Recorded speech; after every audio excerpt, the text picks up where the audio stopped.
Hello! Maupay na gabi. Good evening. Magandang gabi, bayan. Okay, it's evening. Nasa boarding house ako kasama ang aking youngest na anak na lalaki. Ayan. So, kakain kami ng aming dinner. Maulan na naman sa labas, guys. Kaya, lagi na lang may sabaw ang ulam ko. Ayan, pray muna bago kumain. Thank you, Lord Jesus, for this food. Bless this food for the nourishment of our body. In Jesus' name we pray. Amen. Kain na, be? Mainit po ang sabaw ng tinolang. Hindi ko alam kung anong mister ito, pero ito talaga yung paborito kong itula. Ito ang mga malalaking sapsap. Ayan. So, ayan, lawayan kung tawag dito sa waray-waray. Malalaking sapsap kasi malinamnam po ito pag ayan, tinutula. Ayan, tapos nilagyan ko po ng alugbati. Ayan, ang aking tinula. May alugbati, guys. Yan, guys. Oh, alugbati. Kain tayo, kain. Tapos may paksiw ako. Paksiw din. Paksiw na lawayan, guys. Kain na, bin. Yun yung anak ko. Gulay. Bukog. Gusto ng anak ko ang gulay. Yan. Op. Nahulog ang ating gulay. Paborito ng anak ko ang gulay na alugbati. Tapos, kumuha ka ng para hindi yung tinik. Para hindi matinik. Ibahin lang ang isda. Ayan. Wop. Tapos sabaw. Lagyan ko ng sabaw yung anak ko. So, piyaman ito po. Ayan. Init. Ayan, guys. Kain po tayo ng ating hapunan sa maulan na panahon.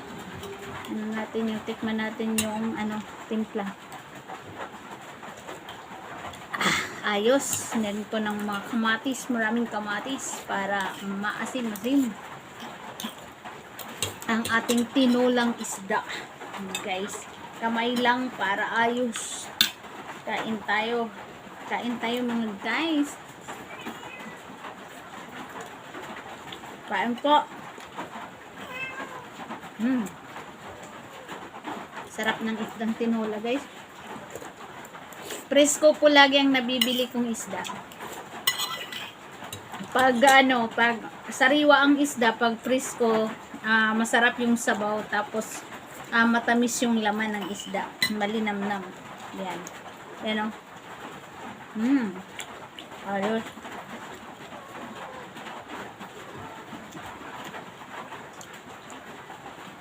Hindi na kami ng anak ko nagsaing ng yung namin, bali yung kaning lamig ito, bahaw, kumbaga. Kasi dalawa lang naman kami.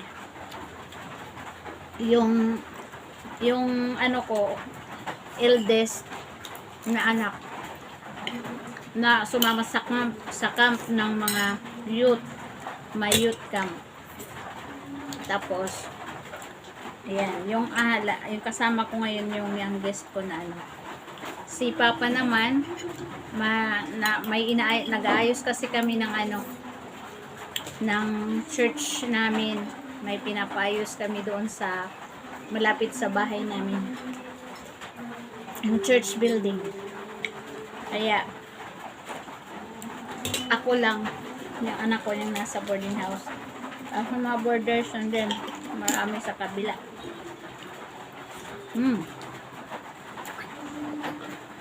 Init. Init ang sabaw, guys. Tamis yung laman ng isda. Ayos. Kain po tayo.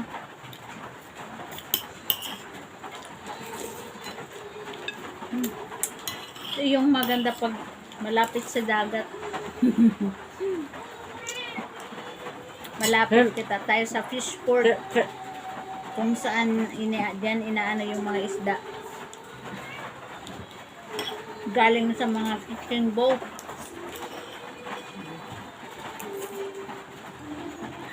Ano pa, be? Yuck. Ano na? Tapos ka na? Bilis mo kumain na. Bilis kumain ng anak ko. Sarap ng sabaw, guys. Kain po. Shout out sa aking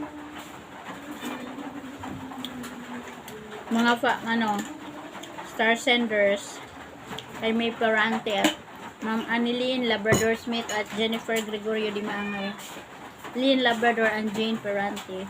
Shout out.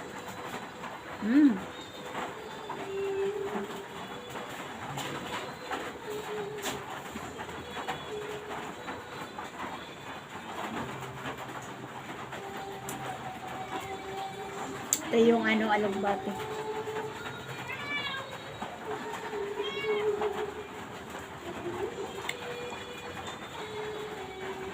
Mahilig ako sa isda. Yung isda kasi presko. Wala dito si Kapating. Nasa bahay si Kapating. Wala dito sa boarding house si Kapating. Nasa bahay namin. Kain tayo. Yung lahat ng mga sharers ko dyan kay Sir Roel Ripalda. Shout out. Kain tayo. Kay Kautal Ronel Ripalda. Kay Jima Redoblado Ripalda.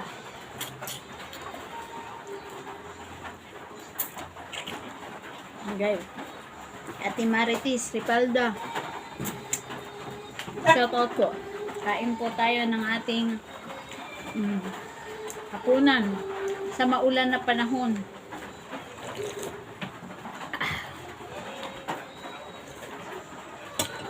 Sarap ng sabaw. Manamis-namis. Na may gulay na alugbati, guys.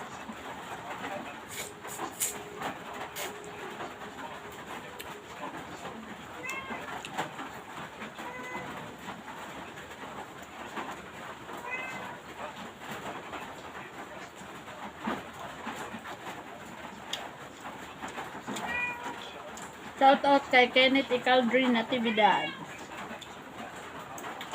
kay RB Ustaco, at kay Mandy Adaw. Pinsan ko si Jofil Granada. At sa asawa ng pinsan ko sa New Zealand, si Jill Sibial. Follow po ang kanyang vlog. Kay Jen Sibial.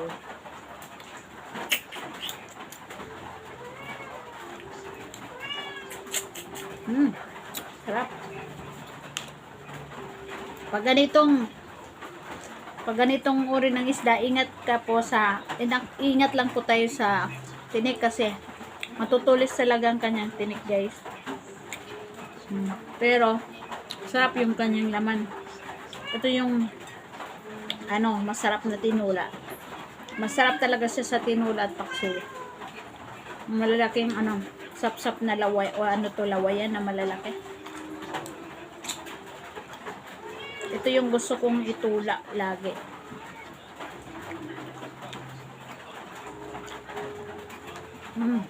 Ayan. Yung sibuyas.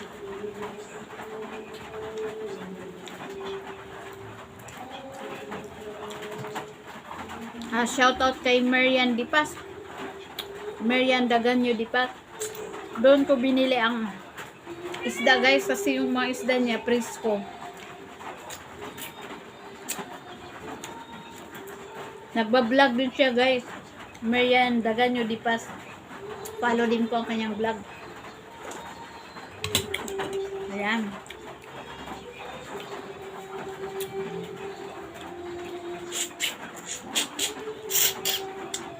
Ate Edwina Reyes Costiniano, shout out. Kay Neresa Abon. Kay Engineer Jeffrey Di Maangay's vlog, shout out. Follow nyo, guys. Kain tayo. Ito yung Ito guys yung the best pag maulan. Mainit na sabaw ng tinula. Basta mga ano yan, may mga sabaw-sabaw, ano yan sa maulan na panahon.